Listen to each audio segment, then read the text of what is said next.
Well, welcome back. Welcome back to me. So here I am, early in the morning, 4:32 a.m. on the 21st of February, 1923. You have tuned in to Awakening Israel. AI doesn't stand for artificial. It stands for actual intelligence. And so we're going to be covering the world here from a biblical perspective if you haven't tuned into me ever before. So what you need to understand is I just spent 2 weeks in the doghouse. I violated, well, YouTube did not like me covering my Psychology 101 textbook, in which they took out one of the major experiments in history in order that they would be able to bring forward this technology and employ it in a weaponized fashion. So that's all I can tell you is that it was in one of my Psychology 101 textbooks, the hardback one in particular. The expensive one. I had about 3 or 4 Psychology 101 textbooks, and it wasn't in the other textbooks, and it has been removed in all textbooks since then. As a matter of fact, the enteric nervous system, and I know this isn't giving psychology away, this is the Biblical Study channel. We're going to get to some important stuff today. In 1948, they removed the enteric nervous system from the psychology books, and you had to study that by buying a separate book. Now I've got my biological psychology book. I bought a copy of it years afterwards, so I didn't get to that one. I skirted around that one. I wanted to get out and get to practicing and get to working as fast as I could. So I would like to in particular extend a greeting to the newfound brothers in Kentucky. I understand there's a revival going on there. Look, I'm not on the ground in Kentucky, but I will get there eventually, and I'll hang out there and I'll figure out what's going on. But maybe I won't this time. I just don't know. But there are a lot of people that are raving about these conversions. And I am very worried. I'm worried for all parties. I'm worried for the Muslims as well. See, according to the Muslim faith, if you convert, you have earned yourself a death sentence. So for a Muslim to convert, it's not necessarily joyous. And especially to churchianity, to the religion that you folks have made, extracted from the Bible that's not in the Bible. That's a big problem. You can read the Bible any way you want and make any argument you want come out any way you want from the Bible. My uncle said I should read the life of Noah Webster. Was it Daniel Webster, I believe he said. Because he would go to Congress and he would prove something from the Bible one time in one session. Then he would go back there and just to make a point, he'd prove the opposite point from the Bible in another session. My kind of guy. He requires you to stay on your toes. You have to have flexibility in your thinking. I know it's perplexing and it's not simple, but it is reality. It does exercise, it does sharpen your mind. My concern upon hearing about all of these conversions are severalfold, but one of the biggest problems I have is people continue to use the name of Jesus, and that wasn't his name. So to me, that's a tell right there. What's a tell? It indicates to me that something's not on the up and up. It's a sign, because his real name was Yeshua. And so why are people not embracing his real name, his proper name? I don't know why that is. It's because they hear that Jesus saves. Well, there is a Jesus in the Bible, but it's not the one that you all run around talking about. There was another guy whose name was Jesus in the Bible. It wasn't an uncommon name. And there is no saving in the meaning of the name Jesus, Jesus. There is saving in the meaning of the word Yeshua, meaning he who saves the anointed.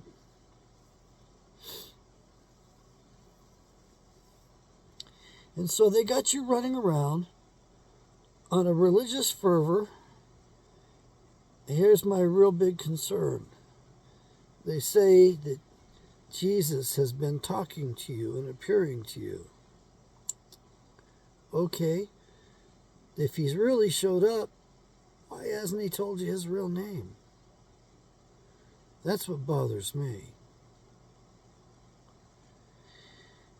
The other thing that bothers me is that our own CIA in this country has been working on mind control for so long, and we have the tapes now. We've got slices from these different presentations.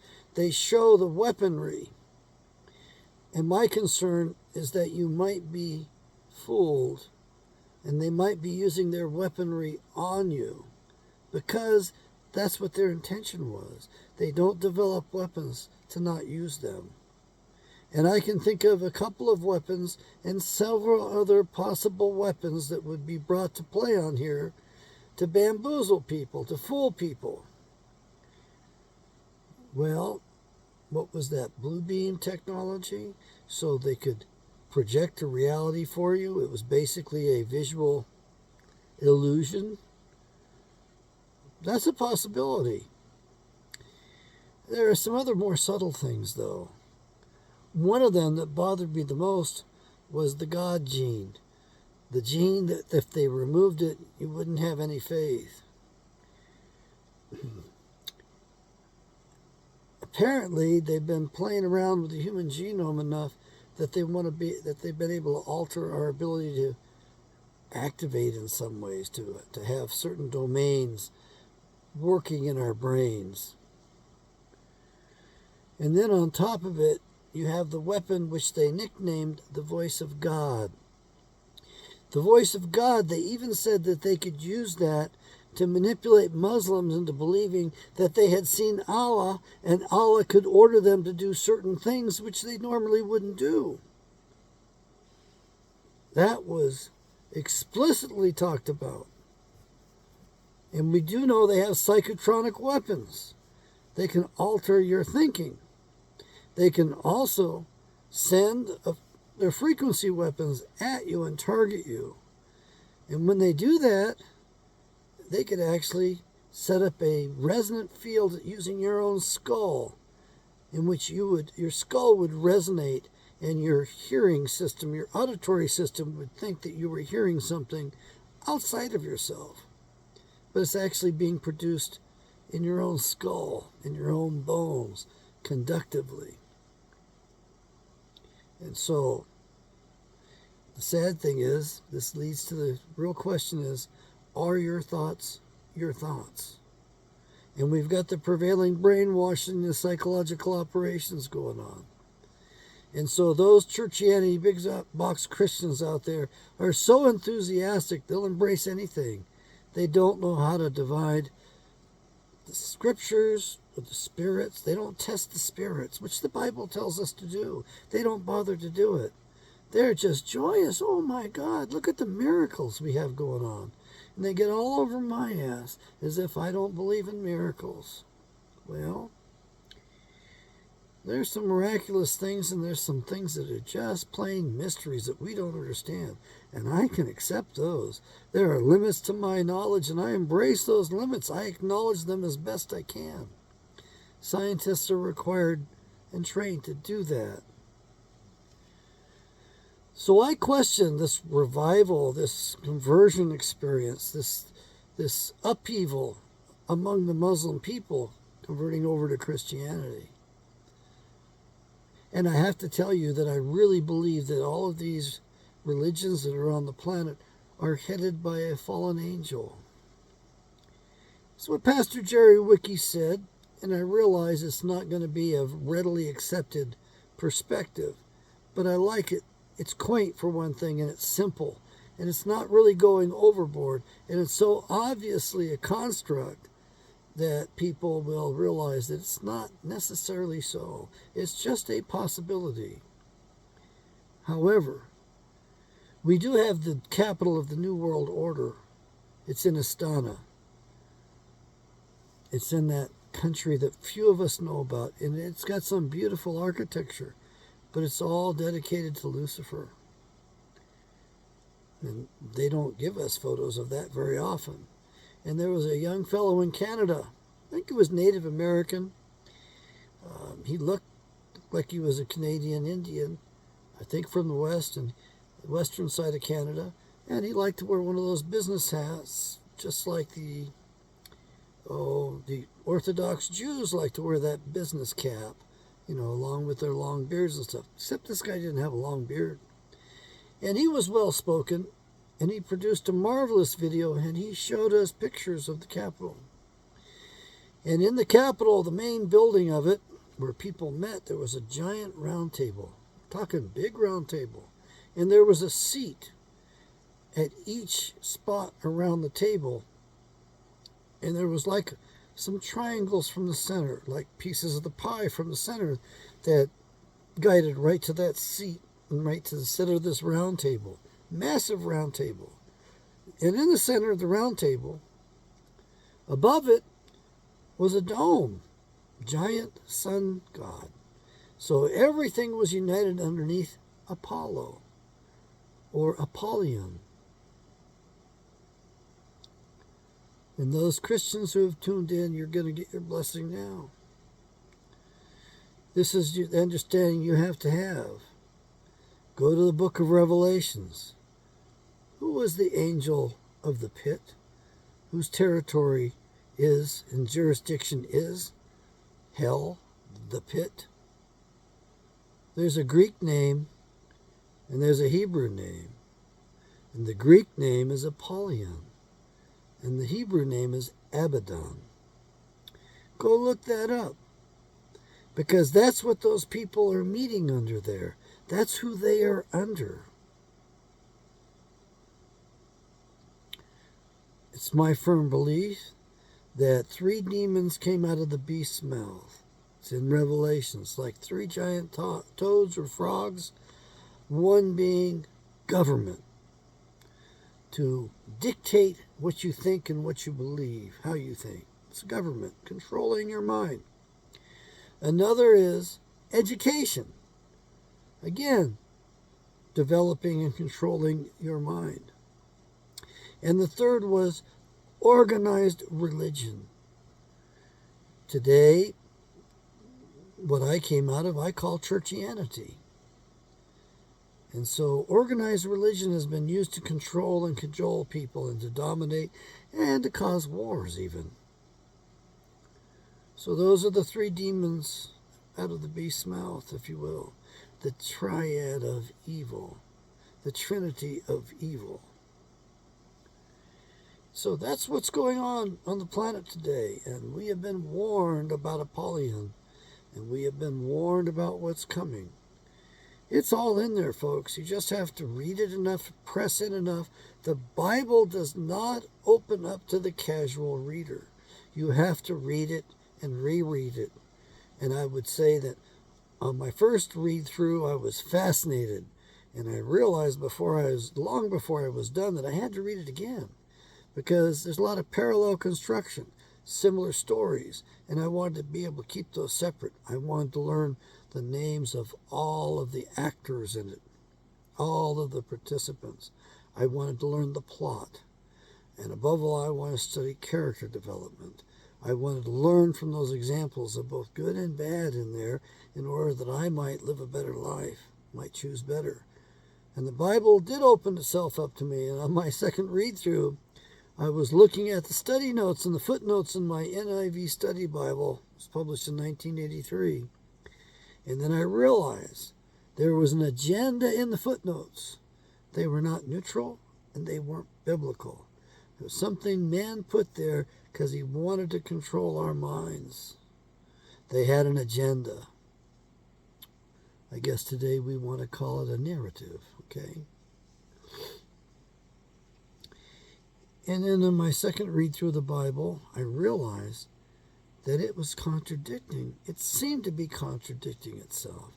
Because here I would read about this, and over here I'd read this other thing that seemed to be the opposite. Now, how can both of these be true?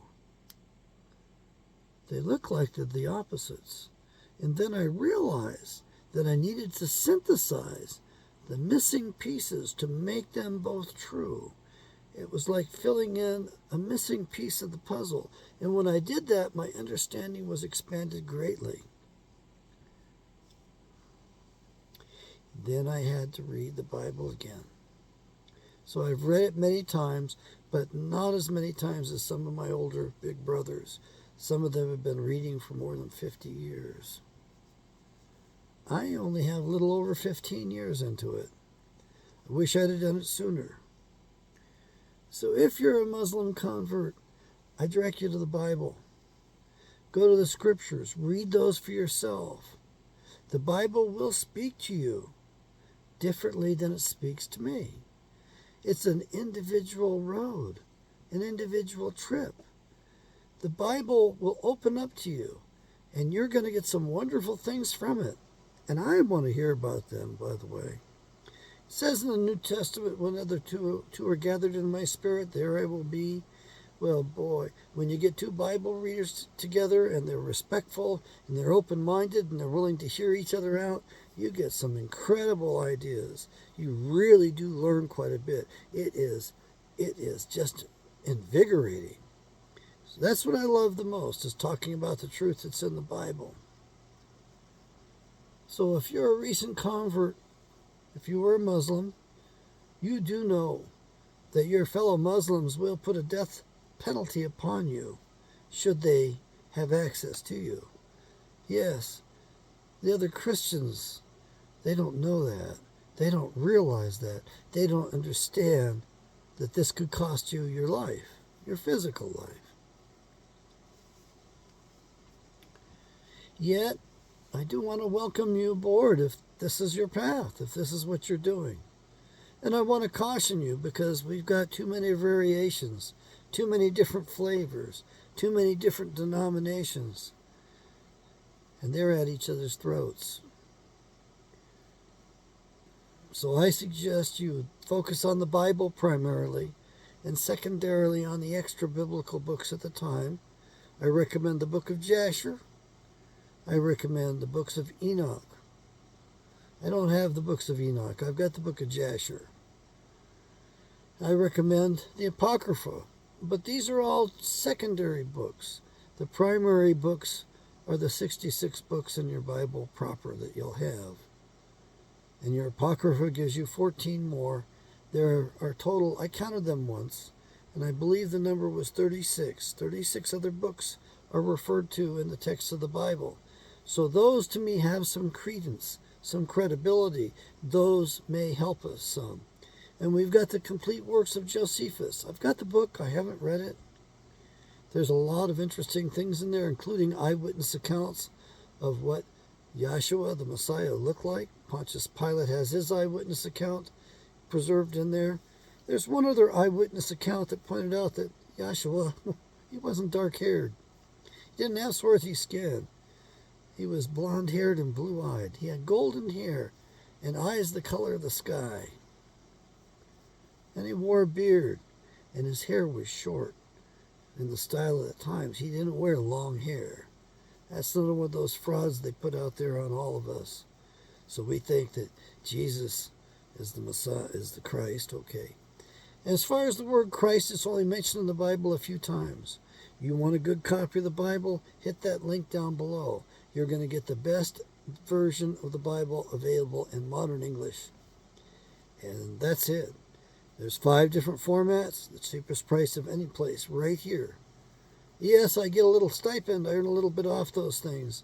I look forward to being able to have the money to put in my fuel tank to travel the country and talk to people and meet people. There's still some men that I want to meet while they're still alive. I've missed on several. I don't want to miss too many more. I don't have that much time anyway. In 2006, I had a couple of strokes. And I panicked when I finally was waking up to the fact I was impaired. And I was worried. How was I going to remember what I was going to read in the last book left on the shelf of my personal library? The book I had neglected all of my life to bother to read because I was too busy. How was I going to read the book of all knowledge, the Bible? How was I going to remember what I read? Well, I sat on my butt and read. I had a nice reading chair, quilts, blankets. I had a gas fireplace. I had natural light. I had a cat and a dog. They would sit up in the chair with me. I read for hours, and I would run in the mornings. I would dance in the evenings, and I would pump iron during the week. And then I would eat the best I could. And slowly, the Bible got my mind working again. My short-term working memory in particular. And so I was able to have conversations once again. I was able to know where I was and what I was doing. Not all the time, but a little bit better and a little bit better, and it got better. Finally, on my third read through the Bible, I realized that I had just kept 4 digits in my short-term working memory. Yes, it was that bad, that obliterated. One stroke was considered massive, and the other one was pretty major. All happened in 2006. And I remembered 2 digits chapter, 2 digits verse, and the name of the book. So I had 5 different things in my memory at that point. I was excited. I continued reading the Bible. I changed from the NIV to the King James. I bought a parallel translation for a girlfriend. Decided I liked it enough to buy 2, so I bought 1, and I ended up keeping 1 for myself, and I went to that. I broke the binding. I wore that book out. I had to buy another copy of it. Now I have moved on, so I'm using the proper name version of the King James Bible,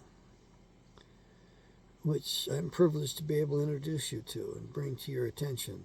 It is the best Bible ever, and it is better than the original King James Bible because we restored the name of Yahweh that was taken out of the Bible in approximately 275 BC by Ptolemy II.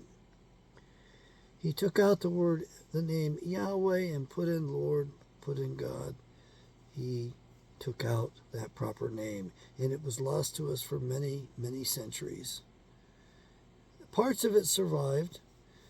An abbreviation of it, the nickname Yah, in the book of Psalms, stood out to me, and I circled it in red ink, and I dog-eared that page almost in half, because I want to know, what's this Yah doing in here? Yah? Like Jawohl? Yah? Yeah. The German word for yes, which only makes sense that it would be the German affirmative word, because German means genuine, and generally speaking, the tribe of Judah settled Germany, which is why the British went after the Germans. Germans didn't go after Britain. The British went after the Germans in the hopes of taking away the identity, that they would not be in conflict with the supposed chosen ones they were putting forward as to be the rulers of the earth, the rulers of the world, if you will. And they pretended that there was white supremacism when there was a different type of supremacism going on. Very interesting stuff. And so Germany was so important that we didn't go after it once, we went after it twice. And in case you're wondering, we've just gone after Germany the 3rd time. Pipeline diplomacy. So if you are a Muslim convert to Christianity recently in Kentucky, in these great revivals that are going on with all these miracles, be wary and beware. Be cautious. Read the Bible. Find your place. Find yourself in the Bible. And when you do, tell the rest of us about it. It's your responsibility to read that Bible yourself, for yourself. And when you find your way in it, your path to salvation, your place in history and the future, the rest of us want to hear about it. And thereby we're welcoming you in. You have that duty to do. And you have to report to us when you find out, because the rest of us want to know, man. We really do. And I say the same thing to any peoples that pick up the Bible, that anyone that wants to follow the Israelite tradition, the faith of our fathers, also known as the Way. That's what Yahshua, the Messiah, referred to as faith and to what he was, and that's what the believers called themselves. They were followers of the Way. They didn't call themselves Christians. They didn't call themselves Christians at Antioch. At Antioch, they were first called Christians by the Roman pagans who were mocking them and deriding them. They were looked at as inferior, miscreants. They were looked at with great derision. You see, calling them Christians was like a racial slur is today. So it was not a positive term at all. You read that New Testament carefully and you will see Festus telling Paul, "You almost convinced me to turn into a Christian," and you might as well put SOB after that so you can get the context. It wasn't a proper, polite term. And the symbol for our faith really should not be the cross. What should it be? A friend of mine said, it should be that tomb rolled away from the grave. 16 tons. Rolled away from its locked place. That's the best symbol for our faith. Or perhaps the dove lighting on the Messiah's shoulder, anointing him in front of everybody symbolically. The white dove, the dove of peace, the dove that brought the olive branch to Noah to let him know that it was safe to go out on the earth once again.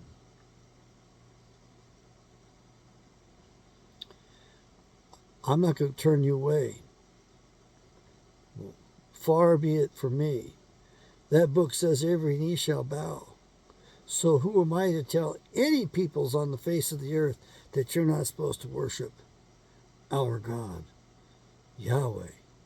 I think you're supposed to. I don't think it's meant to be an exclusive club. Not in that sense, anyway. Maybe in terms of those who actually take the narrow path, who actually follow the way. That we know is narrow. That we know few enter into. And if you get that blessing, wonderful. So the folks on Facebook jumped all over me when I expressed some concern. And of course, they mocked me in the name of Yahweh and our advances in the Bible. They have no business doing that, but they did it anyway. So, welcome to the club. It's not very uniform. It's not always happy-go-lucky. You know, we've got different views of what Yahshua looks like.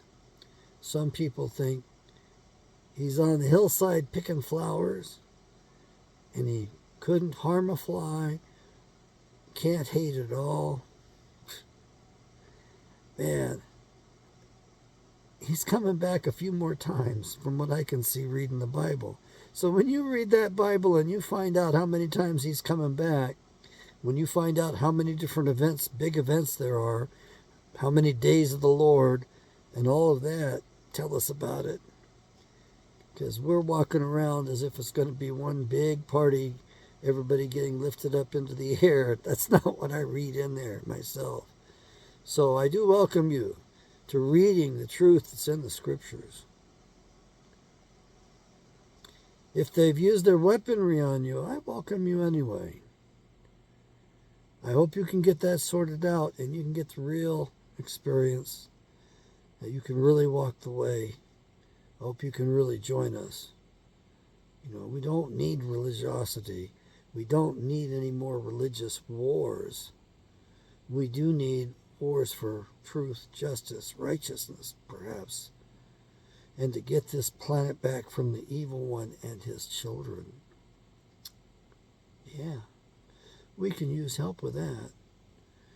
And some of you folks that are Muslim are going to find that you're predating us in the Bible.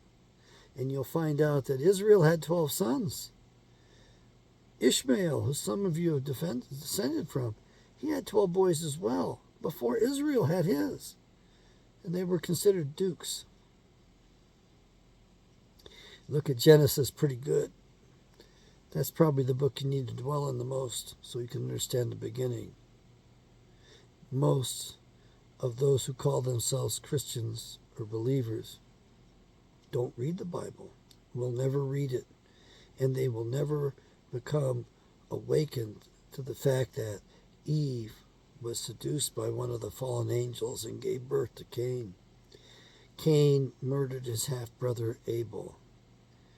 So there, I've just given you the beginnings of the story, and most of those people that are in the big box churches out there don't even know that. Their pastors will say, angels can't reproduce. Well, boys and girls, when they fall from heaven, when they fall from their first estate, from their proper estate, and come to this earth, they take on the same form. And they walk among us. So when you see what you think is a human being out there, sometimes it's going to be an angel in his proper position, who is in the faith, on his mission, her mission. On the other hand, you might be looking at an evil one, a fallen devil, a fallen angel, an emissary of one of the Satans. You just don't know what you're looking at. And you could look at mixes of the two as well. So we don't know what we're looking at out there. We judge them by what we know about ourselves, which means that we don't get it. We don't understand them, because we don't believe anybody out there could be that evil. But if you're coming from the Muslim faith, I bet you know more about that than we do. And that Muslim faith was started by the Catholic Church, by the way, just like the latter Talmudian religion was started by them in the background too. So beware of that. It is a dangerous world. Hopefully we'll all get through this transition into the next earth age. May Yahweh bless you. May you read the Bible and get the blessings thereof. May you abide by those 10 commandments and get the blessings delineated in great detail in Leviticus and Deuteronomy. Welcome. I'm not going to be one to send you away. I got to encourage you to worship Yahweh. That's all I have for you today, folks. I don't even know what number show this is. I got to figure out my place in. It's been 2 weeks. Yahweh bless. Make America good again.